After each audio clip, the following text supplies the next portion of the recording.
As if they don't have too much on their plates. The Kings of Combat Sports Podcast, John and Wade.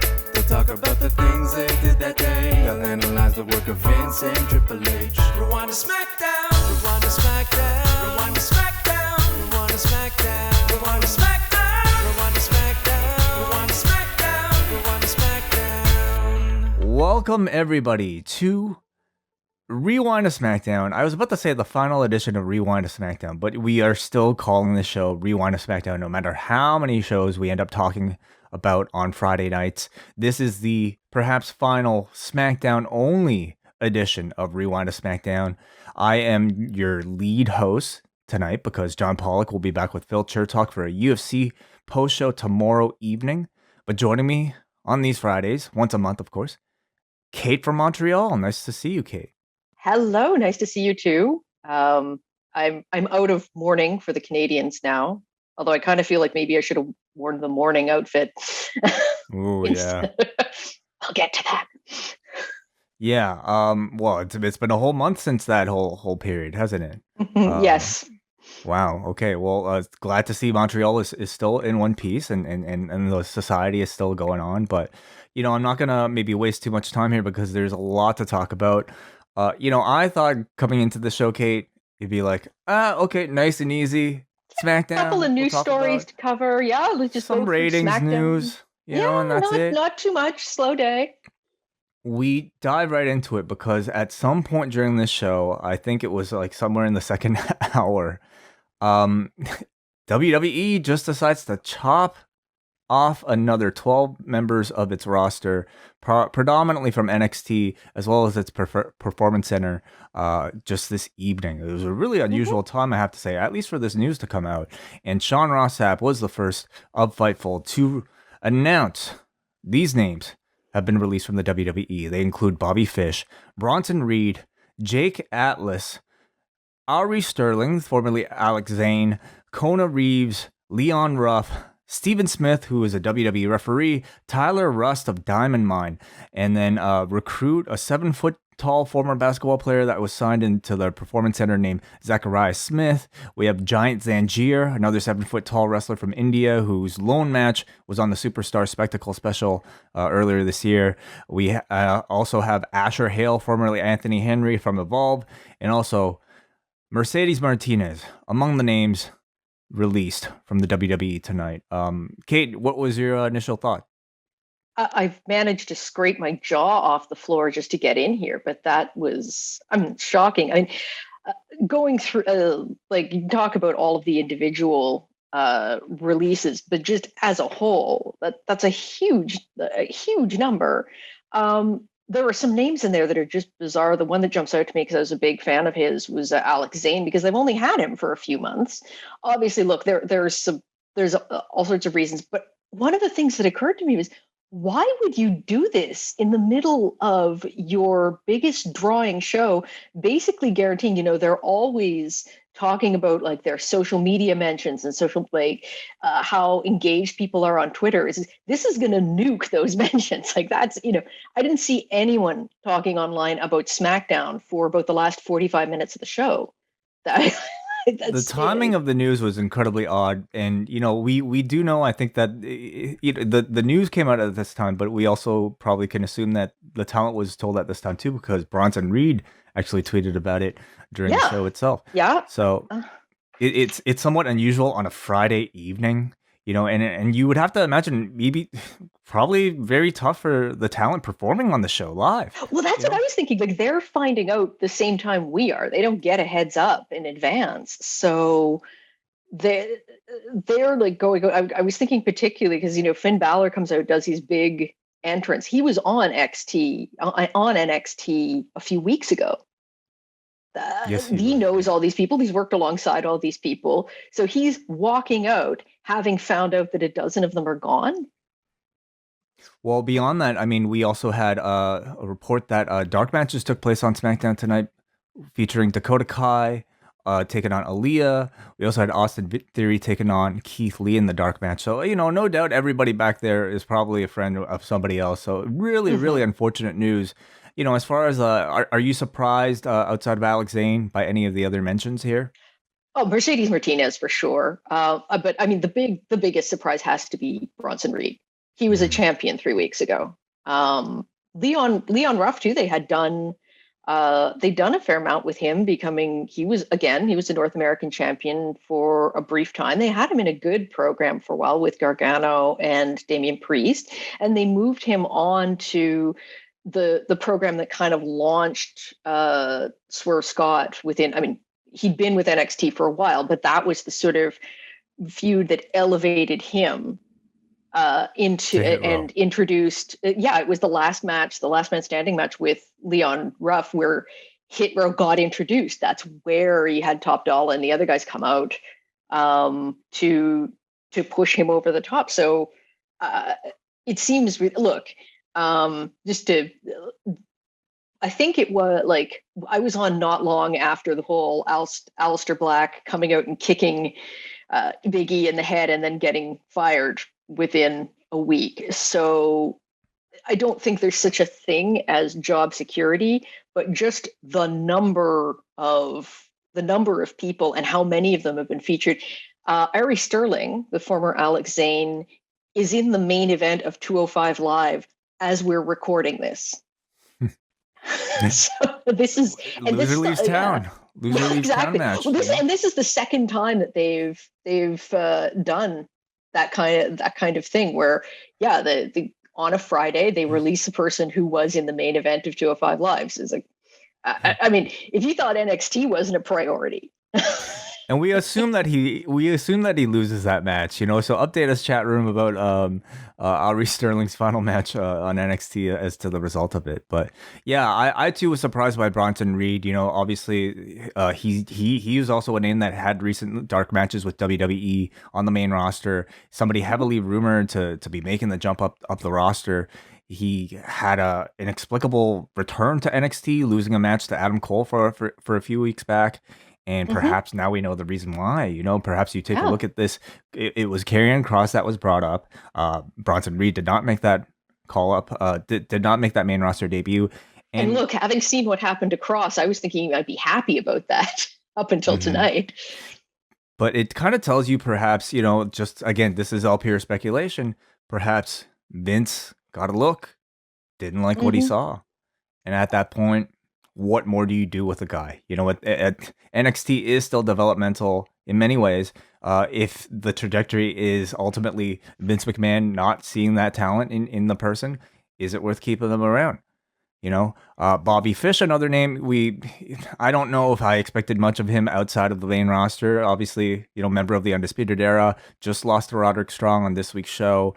Somebody who's far higher in age than the other members of that of that stable. I don't know how much I even saw of him in NXT, but the man is incredibly talented. I think he's gained a great deal of favor from the audience. I think there was still a great amount of story to be told by sort of like the veteran in that roster, in that stable, trying to keep up with the other guys. But obviously they don't see enough to tell a story with him. Well, you could certainly see him maybe transitioning to more of a trainer role. And, since he's been established as a tag team wrestler, they do need some fresh tag teams in there just to keep the churn going. And he could have been paired with someone else. He could have been paired with someone like a Jake Atlas, who they had shown spotty interest in. But it is...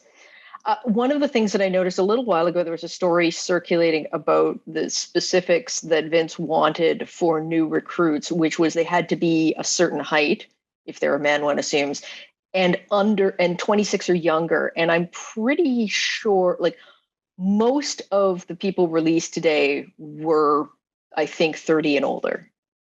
So that might have something to do. I don't know. I'm kind of the ones whose ages I know off the top of my head are older. So maybe that has something to do with it, but who knows? I don't know what they're thinking. This just seems like a crazy thing to do at 9:15 on a Friday night.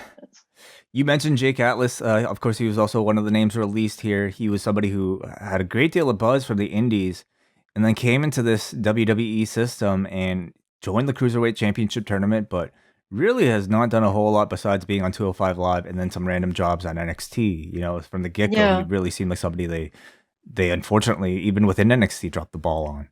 Yeah. And I think with him, I would sort of get the sense that they were getting interested in him and then would just lose interest. Like it would last for a couple of weeks. A few weeks ago, they had him pairing with Mercedes Martinez to go against Xia Li and Boa. And Mhm. that, that's at least a high profile feud. And they had him come in and help her out at the last second. So it's at least giving him some visibility. Yeah. What do you say? No, It's astounding. it is surprising considering how much of a spokesperson Jake Atlas is for the LGBTQ community, and that maybe by design was not something they wanted to emphasize as part of his character, unlike the Indies. But it's not something that they ever tried to use in promotion of even any sort of character. Mhm. He really just came across as a bit of a generic wrestler in this company. No, and I think, but the thing is, I think that they could do with that because they don't have a man, they don't have a male performer who who is a proponent, like someone who could be a spokesperson within that community. They have a few women, but they're and I understand why you tend to get fewer out gay men in wrestling because of some of the culture around it, but it just seems like if you have this guy there and he wants to represent for the community, I don't know why you wouldn't take advantage of that. Hmm. We also have, of course, Tyler Rust, who, I mean, that one was one of the bigger surprises to me because he looked to be in a pretty active role within this brand new stable that's just getting started in Diamond Mine. And I would say he almost looked to be, positioned as one of the up and comers right behind Absolutely. Roderick Strong. So his release was definitely a bit of a shocker. Well, and then yeah, and now immediately my impression is like, oh, okay, well, I guess this Diamond Mine thing is lost. Like they don't, it's clear that they don't really believe in it. They don't think much of the talent involved. I mean, So it now, really is just Roderick Strong now, because that Hachiman, Hideki Suzuki, he's not wrestling. Like he's supposed to no, be their trainer. and they're not even letting Malcolm Bivens talk. So that, like, he's barely said anything. So, and that if you were going to look at someone who could really be the focal point of that group, he's it. He's going to be their sort of Paul Heyman. He's going to like, so if they're not doing that, then no, I don't. It just seems like Roderick Strong coming on to do matches with his backup singers behind him. Of these names, what do you see for their immediate futures? You don't have to go through every single one, Kate, but do any of them stand out to you as far as where you could see them end up in a prominent position? Well, I have one, and I was sort of saying to the group just before the show started that Mercedes Martinez, I think Tony Khan should just get on that. I feel like he missed out on her before. Because like when she came on as the Joker in the first women's battle royal at the first All Out, and yeah, then she was with WWE like a few weeks later, like I think within a month, and I thought that was a loss.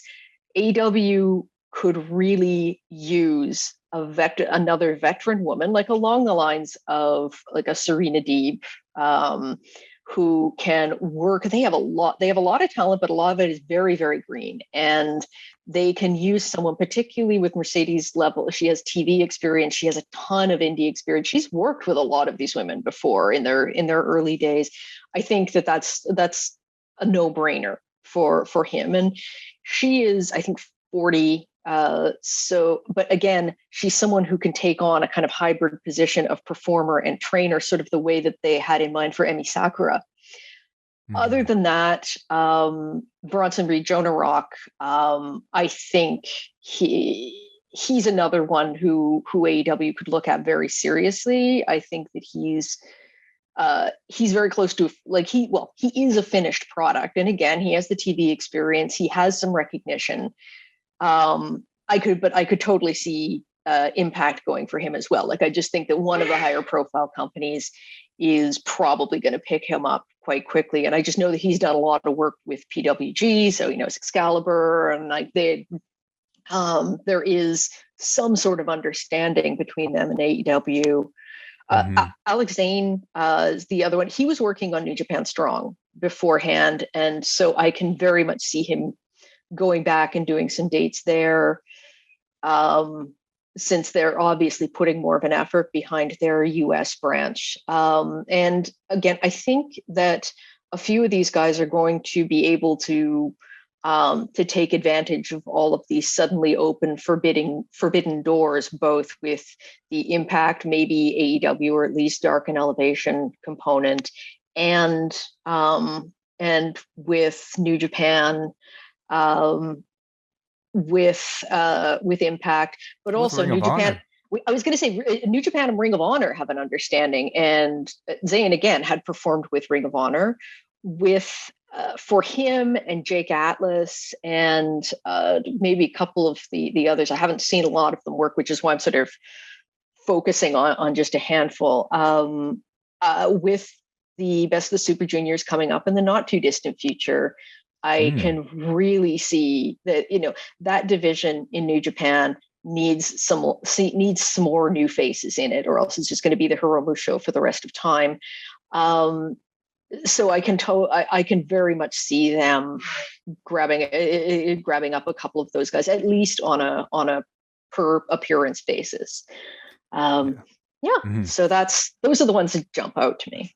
We haven't talked much about this man, but I think we saved this one for the BDE, and that's, of course, Kona Reeves, a BDE favorite, somebody who's been with this company since 2014, pretty much making sporadic appearances ever since re-debuting as part of the Finest, or as the Finest. So I feel like you'll see a best match ever Kona Reeves from the BDE very soon, and we pour one out for them on behalf.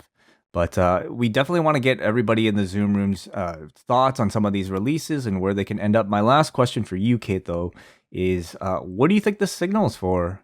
Do you think it signals anything for the future of NXT? I know a lot of people have been questioning if there have been these signs that Vince is looking to sell the company, and I haven't necessarily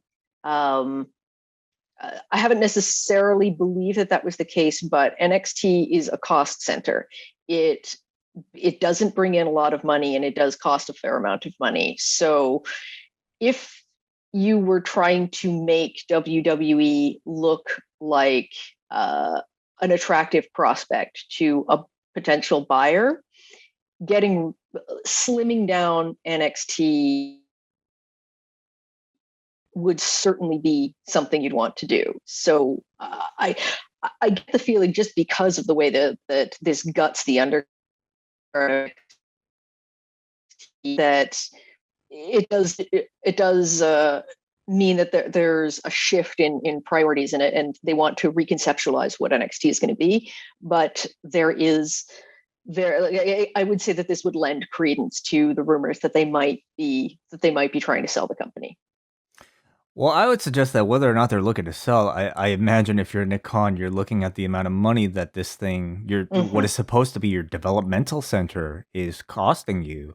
And I would understand, I suppose, a need to downsize it. To be honest, like, most of these talents are not going to end up as money-making stars as part of their main roster. No. And that's rather unfortunate. But, it's also them just looking at what exactly is this producing, and how beneficial is it for us to keep all this bloated roster around. So we shall see exactly what happens to most of these talents. We move on now here, and the other big story of the day, of course, is some unfortunate news, and that comes from the death of beautiful Bobby Eaton, who passed away at the age of 62. This news was confirmed by Eaton's sister, Debbie. Full details of his death aren't currently known, but will be communicated to the public at a later time. Eaton was hospitalized in July after suffering a bad fall. It is unknown if his passing was related to the incident. His wife, Donna, passed away just a little over a month ago at the age of 57. So a really, really difficult time for the family right now.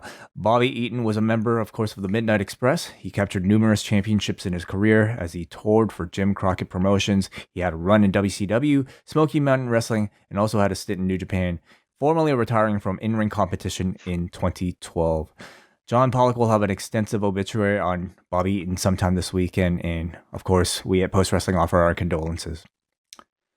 AEW Homecoming ratings. Per Brandon Thurston of WrestleNomics, the return of Daly's Place for the AEW debut of Malachi Black saw Dynamite average 1,102,000 viewers with a .46 rating in the 18 to 49 demo. Total viewers are nearly identical to last week's show, but this also saw a fourth consecutive week of 18 to 49 demo growth for AEW. So this is also the fourth consecutive edition of Dynamite with total viewership north of the 1 million mark. Kate, did this surprise you? I mean, it was not necessarily a top to bottom, in my opinion, the type of Dynamite card that maybe stacked up to the previous three. Of course, though, with the debut of Aleister Black, that was probably the headlining thing. But is this now the standard for AEW to be north of 1 million?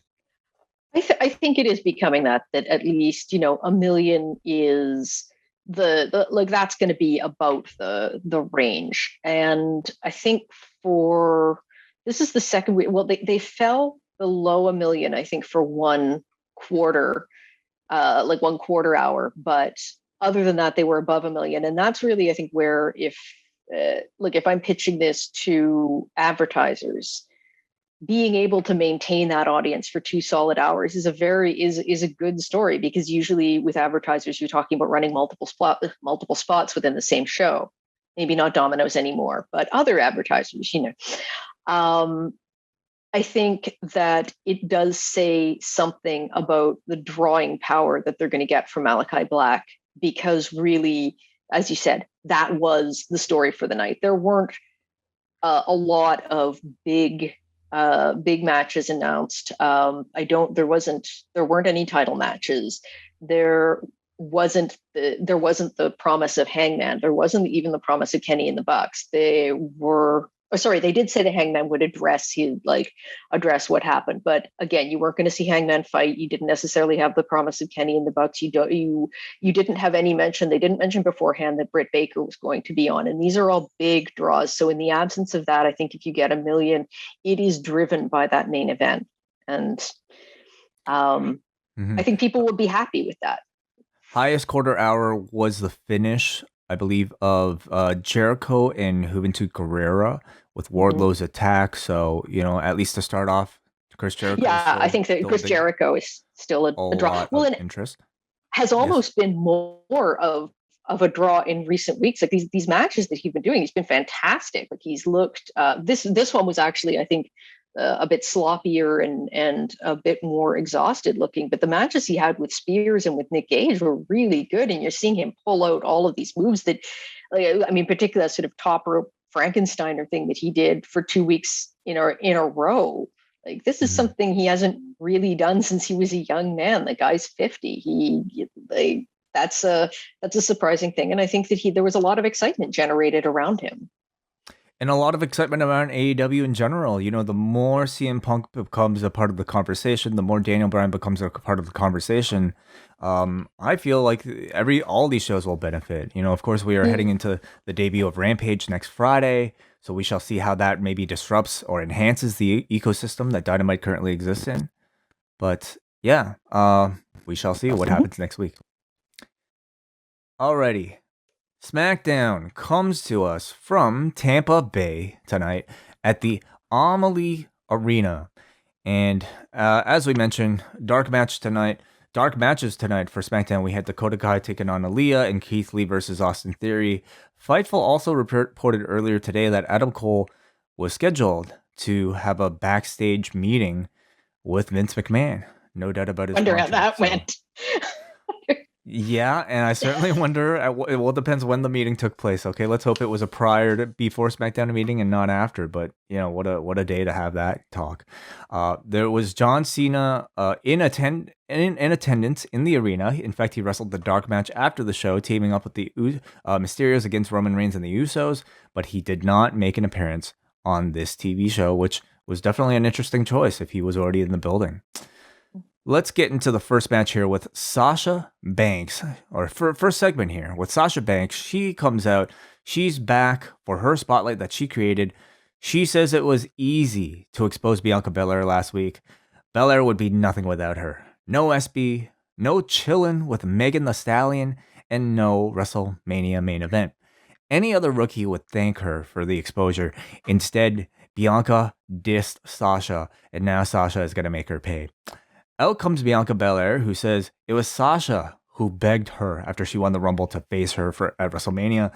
Bianca says if you want a shot for this title, it's on. But out comes Zelina Vega, who says if Bianca's braid is tied too tight, because last week Bianca accepted Zelina's challenge for a title shot. Bianca says, okay, Sasha, I got you at SummerSlam. Zelina, you're going to get your shot tonight. And then this kind of began a little bit of a side story where they show us the graphic that tonight will be a women's championship match between Bianca Belair and Zelina Vega, which they would later explain away and downgrade to a contenders match for reasons. So, but first of all, Kate, what did you think of the first segment here?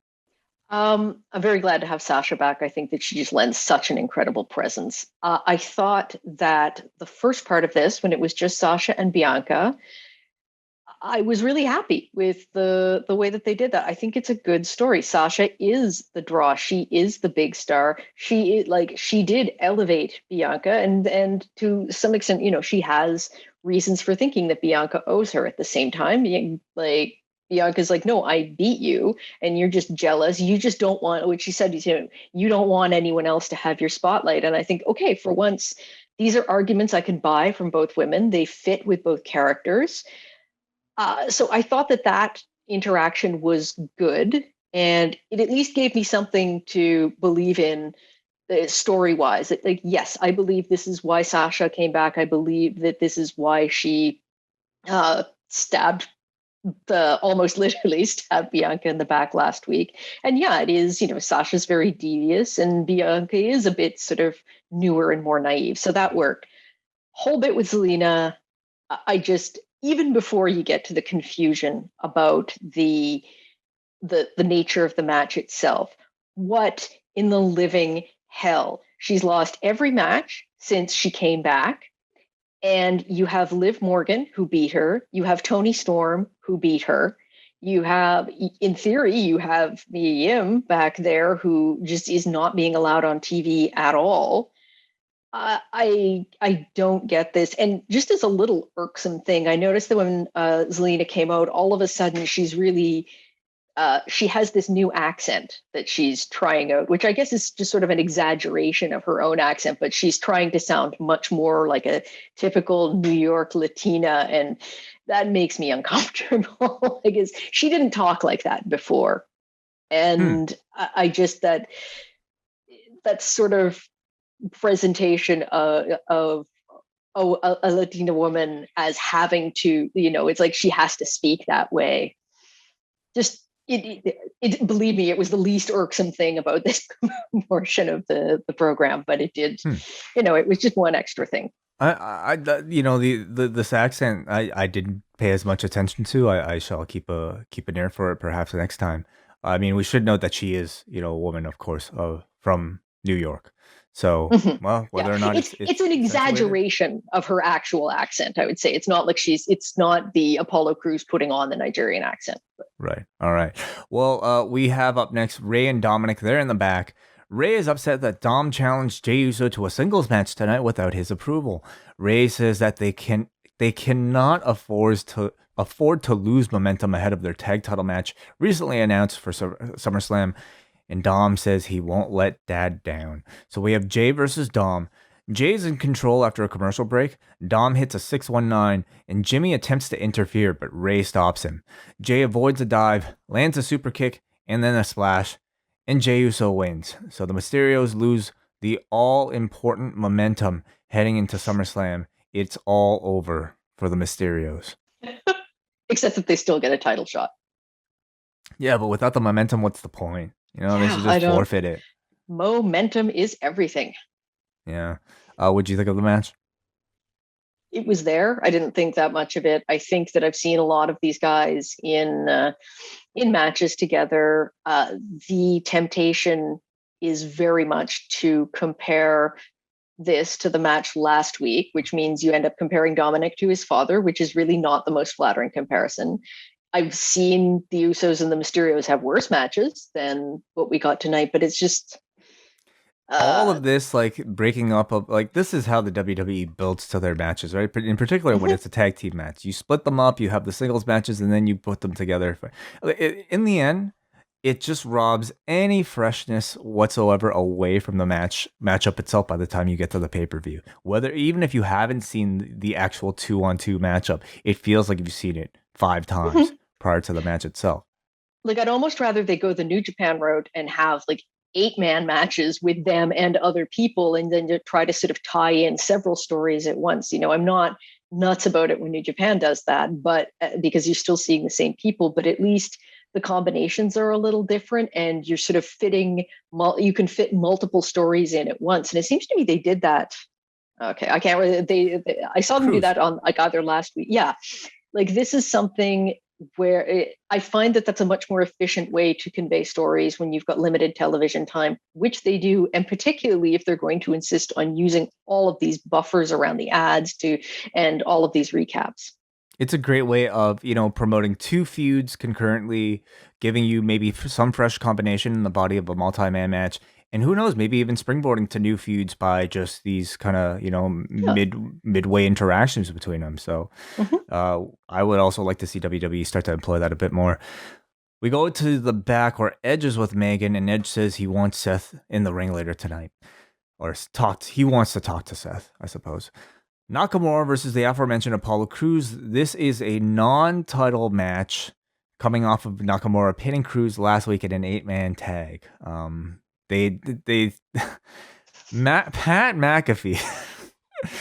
McAfee receives word. This was like a all important telegram from the back, probably from the mouth of Vince McMahon himself, who says Shinsuke Nakamura will be in contention if he beats the champion tonight. Okay, so he pinned him last week, but this is the match where if he wins, he will be in contention. So if he wins today, that will make him a consideration, a full-on consideration. And then maybe after 2 or 3 more wins over Apollo Crews, he might get a title shot. So this is how we build to title matches now. You're going to see best of 8 here, starting with this number 2 match. Nakamura hits a big kick. He goes for a cover, but Commander Aziz pulls Nakamura out for the DQ. Relatively short match here as Nakamura throws them into each other. So Nakamura does technically win. So it does actually mean he is now in contention here. And maybe he'll get some momentum on top of it as well. Momentum again. Yeah, I mean, what a silly stipulation. And again, why do I want to see Shinsuke Nakamura versus Apollo Crews in 3 weeks at SummerSlam when I'm seeing it tonight? And I'm probably going to see it again next week. And like last week with the multi-man, at least like there were different things going on. But now Shinsuke pinned Crews last week and defeated him. Like Crews couldn't defeat him. He relied on a DQ. So I'm just sitting here thinking, why would I believe that Apollo Crews is able to beat Shinsuke at all at this moment? I think we all understand why they do this, why they book like this. It's because they want to have, the high profile match on TV to let the audience think that what they're watching is important, as opposed to having Nakamura just in a random match against, somebody from main event, like a jobber squash match. They want to feature the storyline on TV to make it feel important. The problem with it is you inevitably have to book your way out of those situations, and they're almost always either bullshit DQ finishes or finishes that amount to nothing, or matches that ultimately are for nothing because you cannot put the title on the line. And as a result, like in the case of a non-finish or in the case of a DQ like this, Nakamura comes out of it no more important, no more hotter than he does going in. And in the case of like the multiple momentum contention matches, you just rob the feud and the matchup of any freshness. Yeah, and the thing is, there are ways to build to this kind of thing. You can have both, like you said, you don't want to just have them beat up jobbers, but you can have them build their momentum by going on winning streaks. And this is where it helps to have wins and losses matter, because if you can perceive that both of them are on hot streaks, and Apollo is the champion, he doesn't need it as much. But if Shinsuke does get this creeping he number needs of victories, Kate. Like, despite being champion, that's true. The dude's taking losses left and right, so he needs it too. Good point. And so you can have them build to this without putting them in direct contact. And then I think, like I was saying, you can go to these multi-man matches, and that's when you have the interaction build. But it takes a little more planning than I think they're doing week to week, or at least, it takes a dedication to a plan.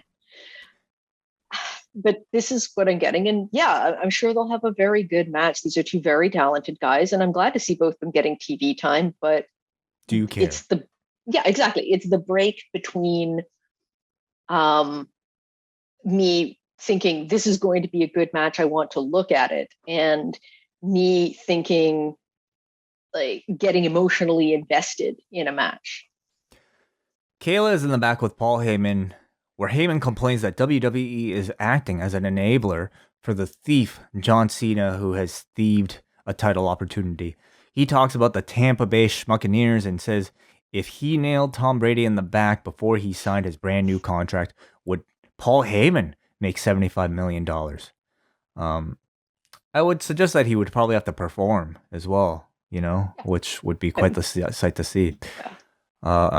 He says Cena's contract is a joke, Reigns has nothing to say, and then Big E walks into the frame with his Money in the Bank briefcase, simply giggling as if to just remind us that his contract might not be a joke. So maybe for the first time, really kind of drawing the illusion between Big E and Roman Reigns here with that briefcase. So, at least they are pointing out how silly that whole contract situation was last week. But nonetheless, they are powerless to change it. I'm wondering if Big E should, at some point, if they should just do a spot of him where he's like, oh, maybe I should open this and look at the contract just to make sure no one else's name is on it. He should definitely sign it first, before somebody else does. Because anybody can take that briefcase and just sign their name, and it's theirs now. Yeah. And apparently this is how, I'm going to remember this the next time I have to sign a contract of some sort, for sure. It's going to be holding it close to my chest and making sure no one else can come close, or no one's going to come along and kick me in the head and just take my place. I've never had that happen inside a contract signing. Can you do that with like mortgages and stuff? Like, can you do it with bank loans? Like, someone just swoops in and like takes your loan? I'm gonna say yes from now on. Yeah, sure. You should try it. Tamina versus Tegan Nox is up next. The returning Tegan Nox, after we haven't seen her in quite some time, after her and Shotzi, I believe they actually won one of these number one contenders matches. So I believe they are still due. Well, they beat them, and then they won they did the Nakamura tour. They beat the champions, and then they had a number one contenders match, but now we don't have champions. So they're just going to keep beating them. Yes, she is Tegan Nox, so she still has her last name, but Shotzi does not. This is a match where Tamina ducked the shiniest wizard, hit her super kick, and as she's about to hit the Samoan drop, Shotzi fires the stuff, whatever it is. Is it a t-shirt? Like, what is she, like a football? A Nerf thing? I think it's like a Nerf thing, yeah. That's what it looks like. She fires the Nerf thing from her tank at Tamina. No, this is not a DQ. I guess it does not technically hit Tamina, but the distraction was enough to allow Nox to get the roll-up victory. Quite the unique distraction finish here, but I don't know if many people would be pleased by it. But nonetheless, it keeps Shotzi and Nox at least in contention now. We should say contention. Mm-hmm. Yeah, contention. That's the word of the day. I guess I mean, again, this was there. Okay, like it was fine. I think that they should lay off beating Tamina while Natalya is out, because you're talking about Apollo needing wins. Like, the Tamina and Natalya are starting to rack up those L's too. Uh, I don't know that they can take that many, and if they're just going to job Tamina out to set up contenders while Natalya is gone, this is not. They're already not the strongest champions, so I don't feel great about that. Very glad to see Tegan back though, and her name.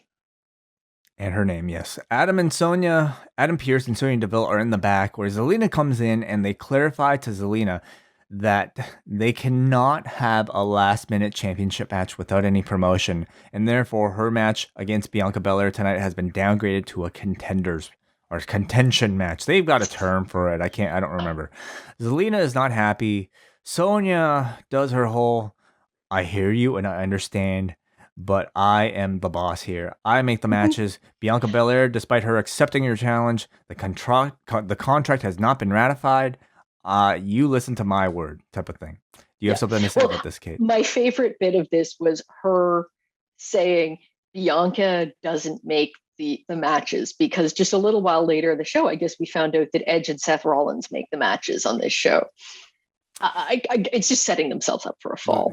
Some contracts are ratified quickly, others take a bit longer, have a lot more legal jargon to get through. So they convince Zelina to feel happy because they say if Zelina wins tonight, she will get the winner of Sasha and Bianca after SummerSlam. Edge comes out next to a huge reaction, as always. Hey, you were the first to introduce, at least to me, the idea of these. I feel like I ruined everything. It's like I just put this out there. Do you feel like there was any canned crowd noise on tonight's show? A little bit. It was not as prominent as it has been, and I think they are getting away from that a bit, at least on SmackDown. They've been able to rely on some good organic reactions to Edge above all. I think where I hear it is more in the repeated chants, like where they're trying to get people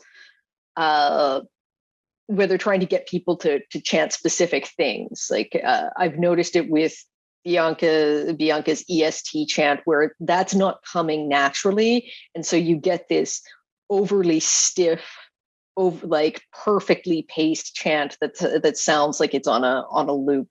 I was a little dubious even when they got the Cena chant going later on, because that sounded way too crisp to me. But I'll go either way on. But I thought there was a bit tonight. I did not think it was as overt as it has been in prior weeks.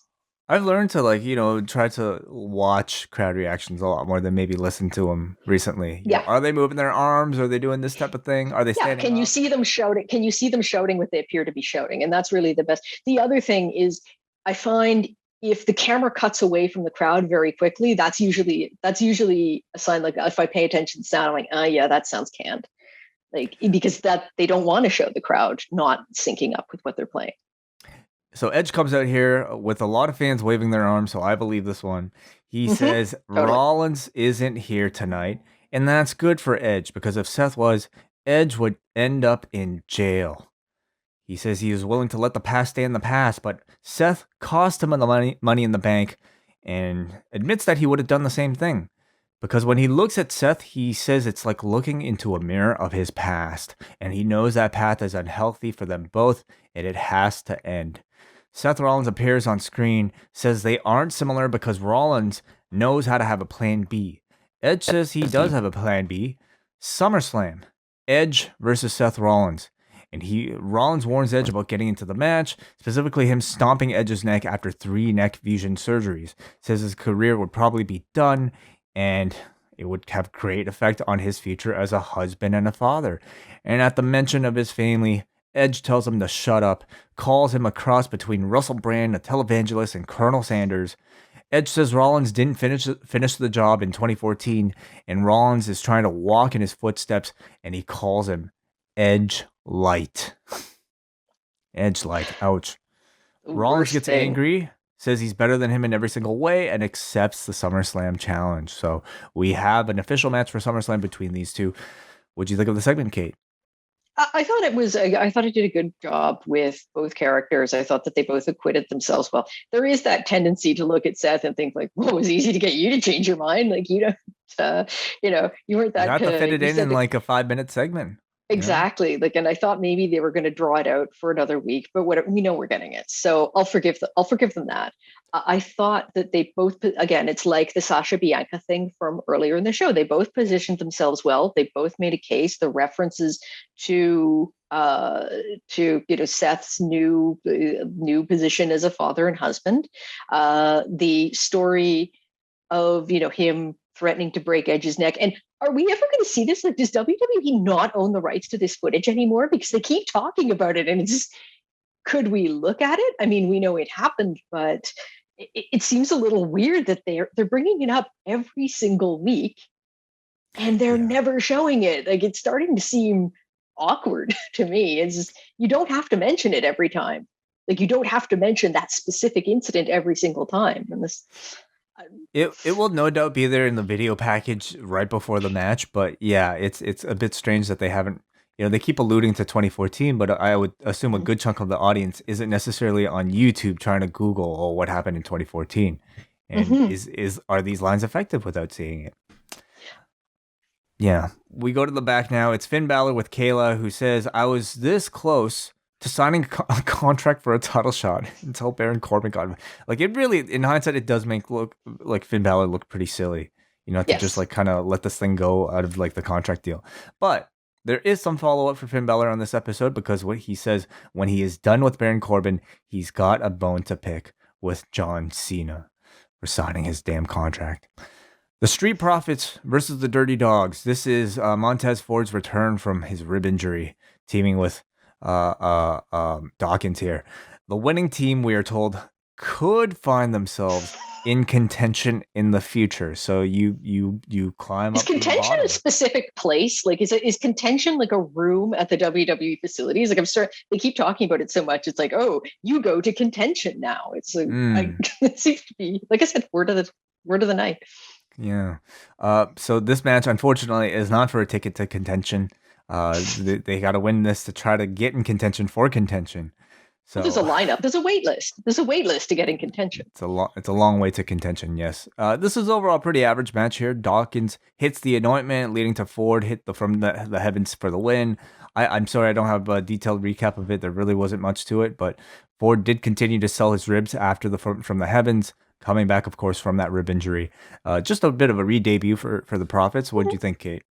Oh, it was a fine match. I mean, gee, why don't you have a detailed recap? Did something happen while that match was on that might have distracted you? This was exactly when that news dropped. Yes, you're right. Exactly. So. Like, that's because I'm trying to make my eyes point in two directions, because I'm following like Twitter and I'm trying to pay attention to the match. But look, it was there. Very glad to see that Montez Ford looks like he's in perfect shape. They mentioned he had a rib injury, so being able to hit that finisher is a big deal. And he struggled, like they mentioned, he struggled just to get the pin at the end, which I thought was a nice touch. Biggest thing I noticed about the match was that the crowd was not really into it, even when the Street Profits came out. At the end, they did seem to warm to the Profits a lot. So that I think that they're an act who it's almost more work not to get them over. I think that they are very naturally charismatic, and there's no reason why crowds won't really be drawn to them the more they see them. We are treated to more photos of Bianca Belair hanging out with Megan Thee Stallion at Lollapalooza. They really want us to know that these two are friends and that they've hung out. And this was proof. This was visual proof that a celebrity knows one of the WWE's wrestlers. We've got Bianca Belair versus Zelina Vega, a contenders match, or at least a match for contention, whatever they call this. Belair presses Zelina on the outside, but Sasha Banks enters the arena, distracting her, and this allows Zelina to hit one of her Ranas for a 2 count. Belair transitions to a suplex without laying Zelina back down. Some very impressive feats of strength that they continue to incorporate for Bianca Belair's matches. She hits one vertical suplex, and as she goes for another, Zelina counters with the DDT.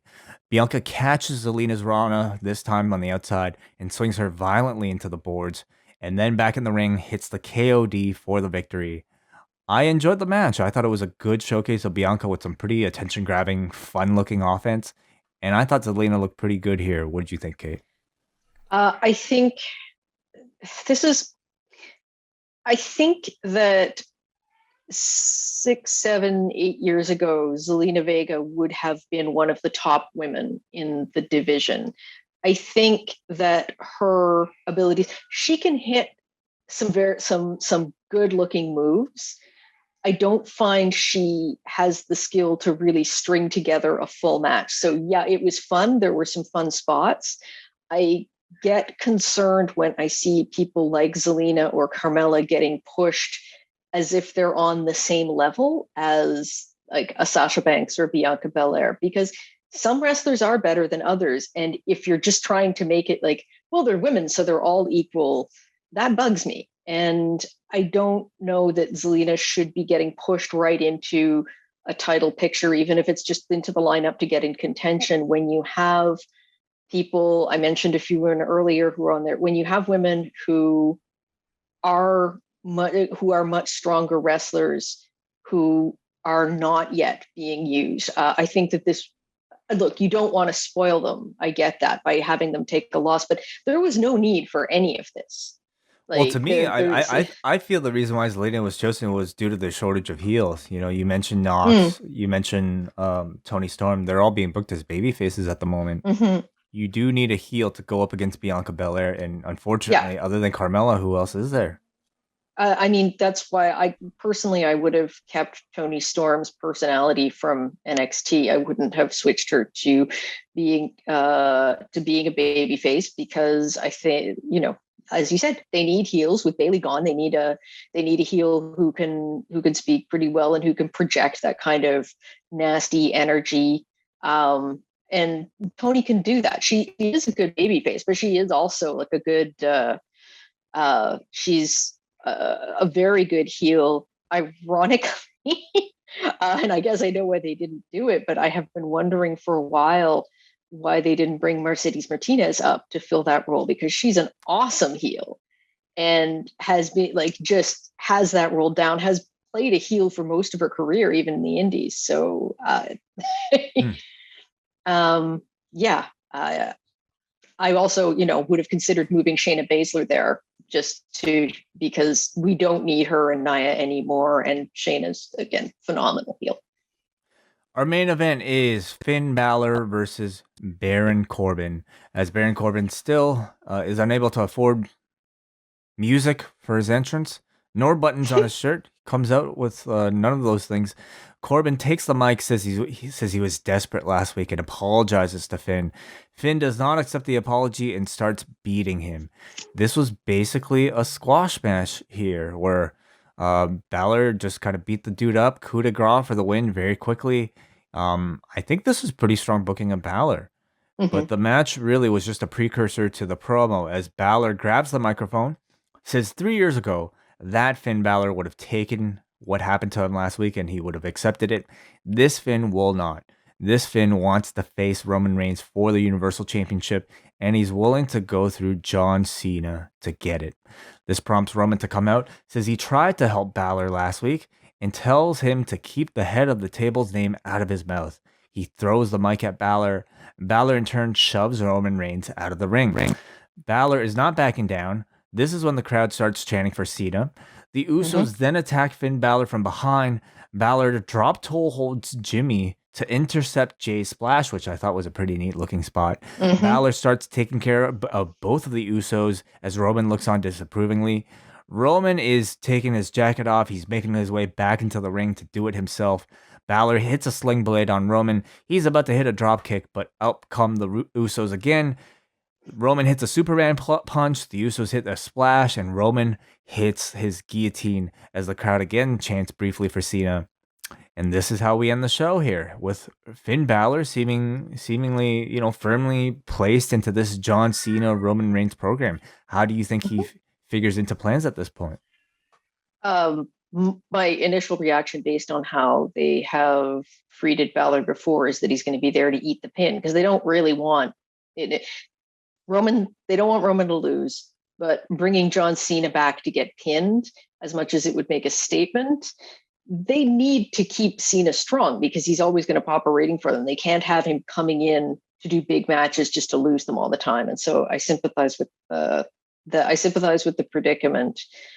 I feel terrible for the way that Balor gets treated on the main roster. I think that this resuscitated him a bit after the final segment last week, really, or not the final segment, but the segment with them last week took away from his aura, that this thing that he established coming back, where he looks so good against Sami Zayn. I still don't know why they pretend that NXT doesn't exist, or maybe the plan after tonight is that it won't. But they're not mentioning, the Finn Balor 3 years ago. Since he's gone back there, he's become he has once again become NXT champion. He had a very strong reign. You could mention that. It lends him credibility as a challenger. They don't mention his championship win, but he did say last week, I'm going to send you back down to NXT. And Balor said, I'd be glad to take the belt back to NXT. So there is some reference to it, but maybe not necessarily. But very much. Yeah, as a lesser thing. I'm going to send you back down to NXT. It's basically like you can't play on this level. And I don't know if he also said down, but it's sort of that's true. Idea. Yeah. What do you think of SmackDown overall? I thought it was a fairly weak show for SmackDown. I thought that you had the bits that I liked were right off the top. I liked the Bianca and Sasha pairing. I did like the advancement of the story that we got with Rollins and Edge. I thought that made sense. None of the in-ring really inspired me that much. Like, I thought it was decent. Like, there wasn't any moment where I was going like, oh my God, what are they doing? Like, it was good. Again, what I said before, I can't imagine why you released a dozen people while your biggest show is on air, because honestly, once those notifications started coming in, I'm paying at least as much attention to that as I was to SmackDown, and I'm doing this knowing that I have to come on here and talk about it. So at least, I need to keep a good eye on what's going on. So that really did take the wind out of it for me. Like, I'm watching the last few matches going, wow, all of these guys are looking over their shoulder. It was definitely odd timing. I mean, there's really never good timing, you could say, for something like this. But no. I also don't necessarily feel like it'll have much effect on the rating or anything like that. No, this news is, I would say, still relatively niche, and I get the sense a lot of people aren't even necessarily watching SmackDown live, and will probably PVR this and not really know the difference of what time it was on. But I certainly feel for perhaps maybe some of the performers who have to go out there with some of that knowledge of their friends, but not having their jobs. But at this point, we want to talk to the room. Everybody in the Zoom room right now, thank you for joining us. This is the main event, really. Forget Balor versus Corbin here.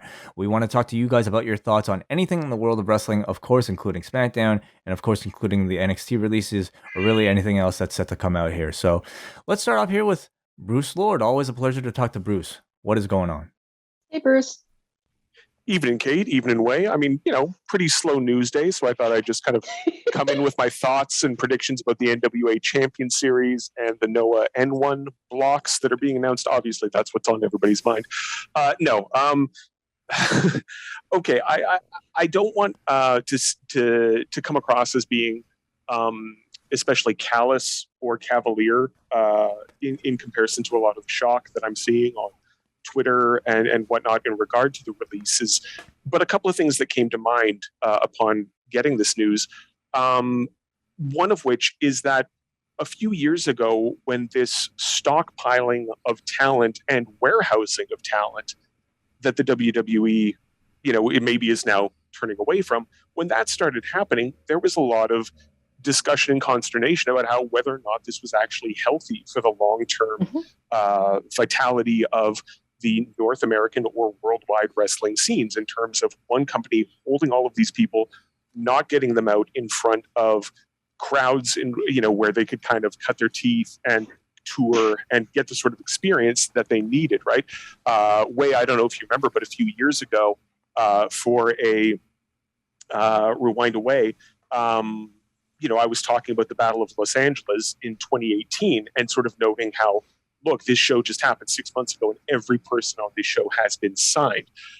The fact that we now have all of these, so many people kind of maybe back out in an independent scene, which has been, which has gone through a really rough period of time after COVID and whatnot. I don't know if that's necessarily the worst thing in the world to have those people to kind of revitalize to be blunt, a kind of a flagging North American independent scene. The second point sorry, go ahead. No, I don't disagree with you, Bruce. I think it's great for fans of independent wrestling. I feel terrible perhaps for the performers themselves because, as much as I think we maybe enjoy like independent wrestling, like there's always, I think, a bit behind every fan watching an independent wrestler thinking where they can end up. Thinking whether or not we can see them as a future main eventer at WrestleMania. And with some of these releases, I feel like once you're through the door and Vince takes a look at you and doesn't like you, you don't kind of have that anymore. So does that shut down some of the major avenues that are afforded to these talents, whether it be NXT or eventually WWE, places where they could really make the most money in their careers? But of course, now we also have other alternatives that maybe didn't exist in the past. Mm-hmm. Well, certainly you have one that didn't exist in 2018. Yes. Yeah, and obviously, Tony Khan is just now looking at this list and just sort of has to be, stroking his, proverbial beard and just sort of eyeing up which of these people he is and isn't interested in. He's probably like, again, I'm trying to enjoy my Friday night. Now I got to do all these like talent scouting reports. Like the whole joke that Vince was trying to bury AEW by giving them all of this talent to sign. It's like all of a sudden it's not looking that insane anymore. Yeah. No, I mean, I gotta edit Dark and Elevation now, and you're trying to like put this on my plate. Yeah. Oh, geez. The other little thought that came to my mind was that obviously, I think people want to have kind of a sympathetic and empathetic and human reaction at that personal level to a bunch of people losing their jobs, and obviously nobody wants that to happen. But the amount of sort of kind of shock at a sort of moral level that I seem to be seeing seems a little bit somewhat naive to me at this point, given what we know about this company and how it operates. This company has made exponentially more money in the past 10 or so years than at any other point in its history, which just happens to coincide with what is across the board an objective decline in in-ring product. Like those are just, the second one, I guess, is a little bit subjective, but the first one is certainly an objective fact. There is nothing about this bloodletting that is going on that is going to hurt the company's larger goals and objectives and bottom line. This isn't an abnormality. This is the way this company operates and will, in all likelihood, continue to operate. So at this point, I just don't see that any of us can really sort of say, oh, these sorts of releases are especially shocking or surprising when we, if we pay attention to how the business of wrestling operates, we know what revenue streams actually do and do not affect the WWE's bottom line, the stock, the stock price, and all of the things that we know matter much more, unfortunately, matter much more than the individual aspirations of any of these people who may have been unfortunately let go today. Mm-hmm. Yeah. Mm-hmm. Certainly the idea of like, random set of names coming out, you're right, is not as much of a shocker anymore. I do find it always like peculiar to see who they chose and try to, speculate onto what the reasons may be that they picked those people for those lists. I see a Bronson Reed and I'm like, this should be like completely up Vince's alley. Like, yeah. They're putting all that push behind an Otis, and maybe Otis really deserves it too. But I'm just saying that is of the mold that Vince seems to like. Big guy, he can talk, he can work. What is there not to like? Well, and he does like the sort of obviously the link to Pacific Islanders. Like he has been very willing to push, particularly in recent years. But his biggest story right now has to do with that. And no, Reed is not from. He's not from Samoa, but he's from that area of the world, and I think that. It's the one sort of other area where Vince seems to have shown an interest in performers. Yeah. Thank you very much, Bruce, for the great call as always. Thanks very much, guys. Looking forward to seeing Russ Taylor back in the ROH Pure Mix, I guess. There you go. Thank you very much, Bruce. Let's go up next to Hansi. Hansi, are you there? Yo, what's going on? What's going on? Good job as always, and Wade, good luck on your wedding, brother. Thank you. Thank you very much. Yes, it's happening Sunday.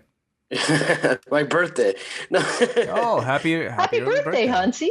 Thank you. I appreciate that. No, I was gonna say before I get into SmackDown or AEW, I was gonna just say that with the releases, like me, I always just look at this stuff. I let the professionals handle the business aspect of what's going on, but me symbolically just looking at just like where like crazy times are getting us, it just feels like this is more just confirmation that in the next like 10 years, AEW is probably going to be the industry leader. Because I just think Vince McMahon, it just feels like a lot of these old institutions, whether it be Disney or whether it be thing, like they've, like, you notice how they become on the surface more villainous to the people. Like people are complaining about all the stuff. I just feel like in general, in the whole grand aspect of stuff, there's change coming essentially, and I just feel like this is one part of like those two things aren't related to me though, Hansi. Like, I mean, you're saying AEW will be the industry leader in terms of what? Like in terms of business? Because Disney is an industry leader. No. I'm not like trying to compare like the specifics. I'm just talking about like the overall like you know how like just now like all of a sudden like more and more people are like kind of like calling out Disney for certain things. Like, you know, it just seems like all these institutions and all the old guard of people, entertainer wise, it just feels like on a grand scheme of things, it just feels like there's a change in the culture and the atmosphere. That's what I'm trying to say. I'm not trying to correlate like Disney and say, oh, they're exactly like AEW and they're gonna be rich as WWE. I'm just saying that in my personal opinion, I just think that like, you know, I think, you know, I just look at stuff that I feel like in storyline stuff, in my personal opinion, they always foreshadow stuff. And there's one thing that always stuck with me back then, even, because I always said the Attitude Era was always kind of supposed to be like the death of WWE, like the wrestling industry, because it all went downhill from there. And I always think that when like, these billionaires, like, they go out of their way to like put like these monster promos about how they're going to kill their creation, I always felt like from even back then that like, wow, is this some hidden truth that McMahon's going to be doing it? Like, I just feel like everything is fulfilled as a prophecy. Look at the CM Punk stuff. 10 years later, it kind of ages a lot better than people think, right? You know what I mean? So I'm not saying, like, again, this is why I try to stay out of these conversations, but you know, it's a big news item, right? So I just think all these guys will find work, hopefully, and I wished all of them the best, because some of the ones that I did know of and was familiar with, I think they're gonna do fine in other promotions and all that kind of stuff. But I'll just finish off with SmackDown and a little bit of AEW. SmackDown was good. I personally think that they're teasing a Dominic heel turn, because they brought that like, he doesn't need his back, and I think if Dominic turns heel, I think that would be a good little thing. I wish you'd kind of join Legado del Fantasma, because that would have been a great feud if they, you know, but they're in NXT right now. But and Sasha and Bianca, I think this is a better build than the last one. And as far as AEW goes, I'm going to say that the Malachi Black thing was probably the highlight for me, and I think that was like one of the strongest ways you could have put someone over. What he did to Cody, that was I basically suggested that on Twitter about him doing that to Undertaker on his retirement. Like, I wanted Aleister, but I thought he should have got that monster push in WWE, and that should have been how he retired the Undertaker, essentially. But they would never do that. But I'm glad that Malachi Black found his way in there. Whatever. I hope it still like leads to a fairly good push. That would have been, you know, that what he did. I know the guy doing the Homecoming, but that would have been great. It would have been elevated more if that was in the pay-per-view element on All Out. Like, that would have been 20. Like, that would have gotten like the biggest pop in All Out. If CM Punk comes out, then obviously that got the biggest pop. But like, that would have been dope though. But I'll leave you guys with that. Thank you, and great show as always, guys. Thank you. Thank you, Hansi. Just to pick up on something that you said there, I agree that I think AEW more and more is going to emerge as the premier wrestling company. I get the feeling, and look, I'm not reading into it. Nick Khan and Vince McMahon have both said that they don't see themselves necessarily as wrestling. It's supposed to be a larger form of entertainment, but over time, I think that that's going to start to come off as almost a parody of wrestling, or sort of a wrestling light, rather than a proper wrestling show, the way that people might have expected over the years. And I think that there is a divergence happening there.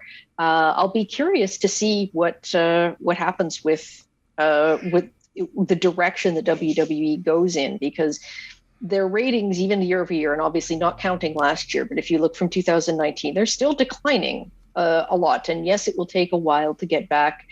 You will think that they'll do some increases as you have more and more shows with live crowds. But if we're talking over 4 weeks that AEW, their ratings have stabilized, WWE's are kind of stabilizing too, and they're not stabilizing in a good way. They continue to be down from what they were in 2019, which was down from the year before, which is down from the back over several years. So I don't know. I think that if WWE wants to lean into being more of an entertainment and content company and put less focus on wrestling, then they should probably lean into it a lot harder. And that would, establish more of a difference from what companies like AEW and increasingly Impact and Ring of Honor and now MLW, who I think are very much on the ascendant, to break from what they're watching or from what they're offering.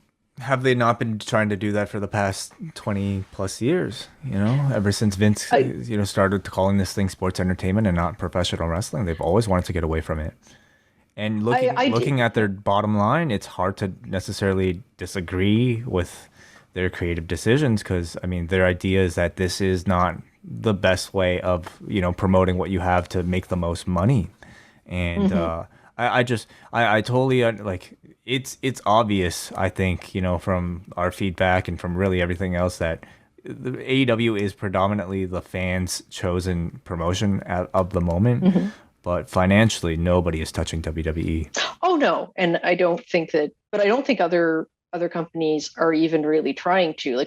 I don't see any of those companies making the move to be publicly traded. I don't think that that's a goal for any of the other wrestling companies, including the few that have linear television deals.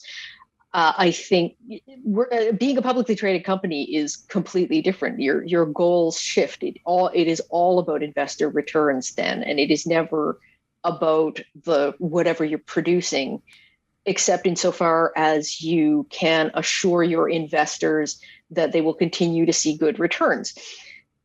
So I just think that the biggest thing is that I would say to WWE, if they really want to establish themselves as something different, and they should, is stop counter programming other promotions, because the more when you do that, and there are still elements of that, it's not as much as it's not as obvious as it was with NXT and AEW going head to head, but just you have to stop that entirely, because every time you appear to be keeping an eye on what other wrestling companies are doing, then you go back to this idea that, that's still your primary raison d'etre.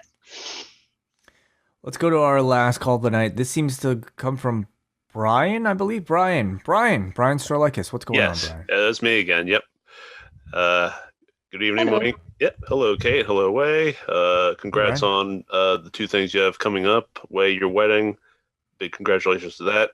Kate, the big SummerSlam gig or post-show gig. That's pretty cool. I'm Very happy. Yeah, I'm looking forward to that from you and John and Nate, because I won't be able to watch SummerSlam live. I'll be with a bunch of friends for the first time in 2 years, so looking forward to hearing about it. Start off my call, rest in power to Bobby Eaton, a man synonymous with tag team wrestling, and him at 62 and his wife at 57. That's just too soon. God bless both of them. I didn't really have much to add about SmackDown tonight. I'm not sure if you guys caught it, but there's this bit where they congratulated The Rock for the success of Jungle Cruise and Cena for the Suicide Squad getting such a high Rotten Tomatoes rating, and saying, it might be number one this weekend. And I was just going to maybe have some brief non-spoilery thoughts about the Suicide Squad, but then tonight we had a real life Suicide Squad with Vince McMahon or Nick Khan or whoever else as the real Amanda Waller, setting off multiple proverbial skull bombs, but none of these people were running away to cause their heads being exploded. And so I think mine pretty much did at one point. What's going on? Is yeah, there a peacemaker to be found? that's a good question. Adam Cole, maybe. Yeah, I'm just wondering. It's like I'm picturing them kind of holding Cole hostage tonight. Is like, if you don't sign this contract, we're going to start firing all of your friends. Like, it's this hostage situation. He didn't sign, and so Vince hit the button. Yeah, exactly. Oh, It's just like they were going to keep going, except that maybe he finally did put pen to paper, or someone kicked him out of the way and signed it for him. Yeah. So I don't know where it has to do with Cole's contract or whittling down NXT, eliminating that TV show entirely, but it's just so exhausting. I've put up with so much shit from this company already, like going all the way back to Owen Hart's death and Eddie Guerrero's death and all the business with Benoit, and it's just, but these past 2 years of mass firings have really deflated me, and so it's getting like to the point of what's the point. And it's like making it not appointment television, at least for me. Well, I'm sad to say, but like the WWE has survived worse PR disasters than perhaps the firing of I think once roster members. Once you've had a guy die in the middle of a show, I think that you're pretty much going to be able to roll with the punches. But yeah, it has really. And look, I'm very happy. I think that a number of the performers who've been released, the obvious one this week, Malachi Black, I think that they're in a better position than they were. I mean, you can never convince me that Jon Moxley is not in a better position now than he was as Dean Ambrose. It's not. He's barely on the same level. Oh my God, Matt Cardona is amazing. Yeah, like this guy's hottest thing in indie wrestling. No, I agree with everything you just said. Yes. Now it is certainly like the creativity is out there for a lot of people, but not everybody on this list is going to have enough cachet to even headline a GCW event. Unfortunately, like although Kona Reeves, Nick Gage, like sign me up. I'd love to see that. Of course, put Nick Gage against all these guys.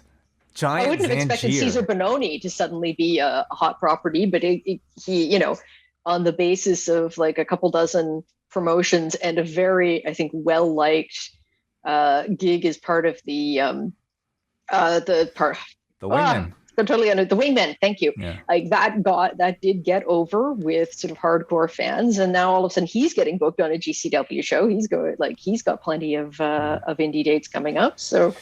Yeah, no, but Brian, I totally understand what you're saying. It's like these continued releases it continues to maybe foster WWE's perception as, Big Brother who really does not give a shit about maybe the familial aspect of running a corporation. These people are just numbers. We could push them out, and it's going to drive people away from the product and more into, the alternatives. And they don't seem to really mind, at least, not enough to like put any sort of like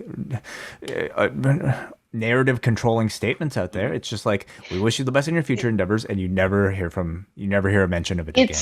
But it's risky because it creates a kind of a donut effect where you're trying to appeal to the widest, like the most forgiving crowd, and in a way the most casual crowd, and the people who aren't on the internet.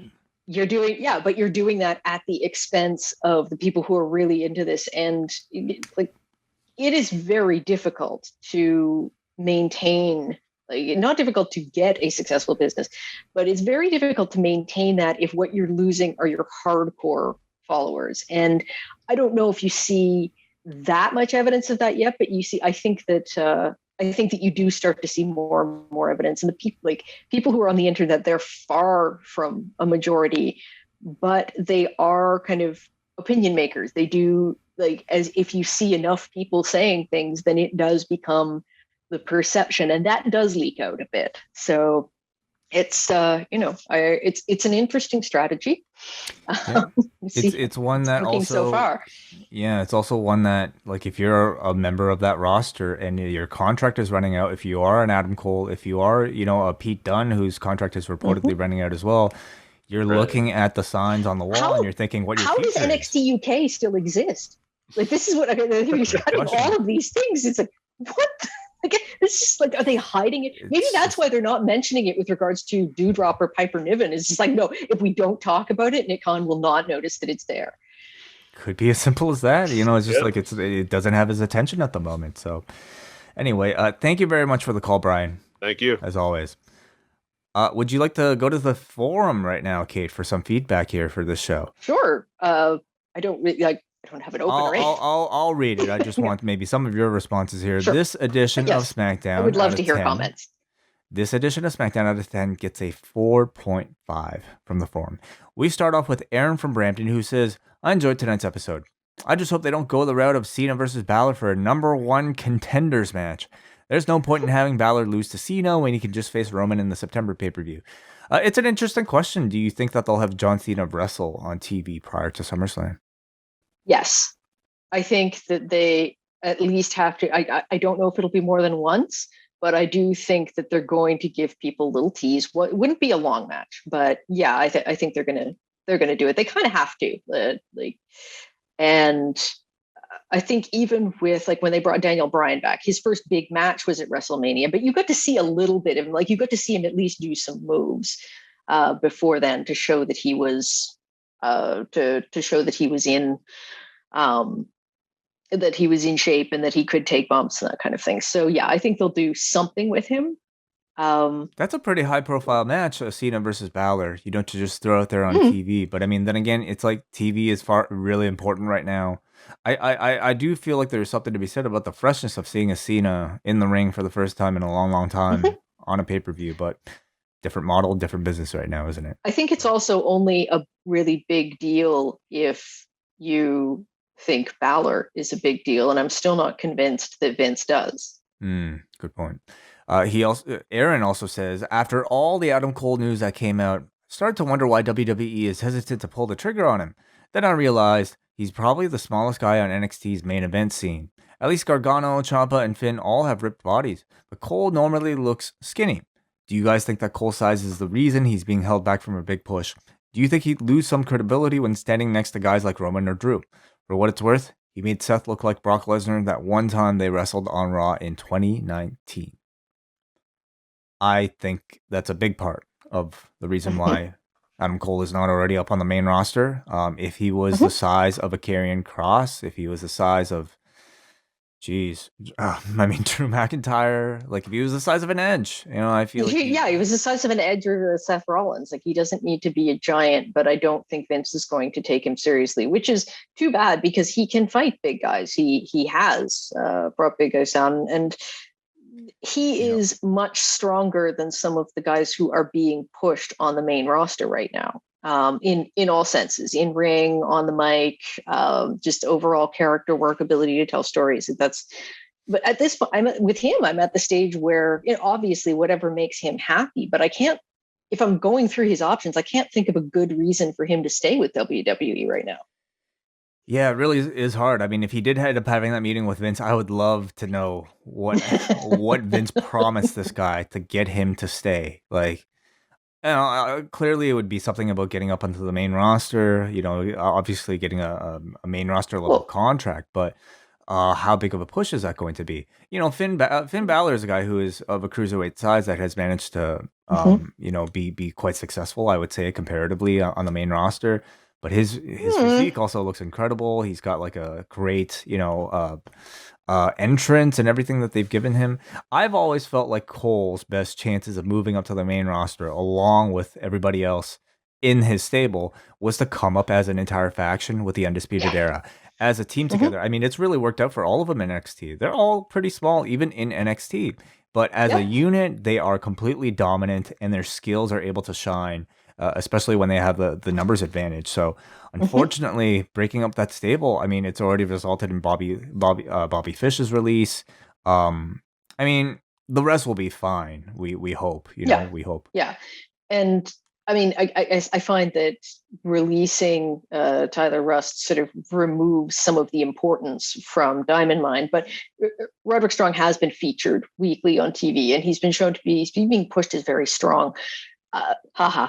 The thing with Cole too is that I'm wondering if part of that meeting might have been, hey, you're doing well at NXT. We could bring you up to the main roster, but by the way, we're also planning on drastically cutting back NXT. So it's sort of like, we need you to come up to the main roster. Like, you're not, because part of me wonders if Cole hasn't deliberately chosen to sort of hang back, if he's resisted the call to go to the main roster. Because I have to think after he had that match with Daniel Bryan just before SummerSlam, during when all of the rest of them were stuck on the tarmac in Saudi Arabia, I think there had to be, and then after that, excuse me, not SummerSlam, Survivor Series.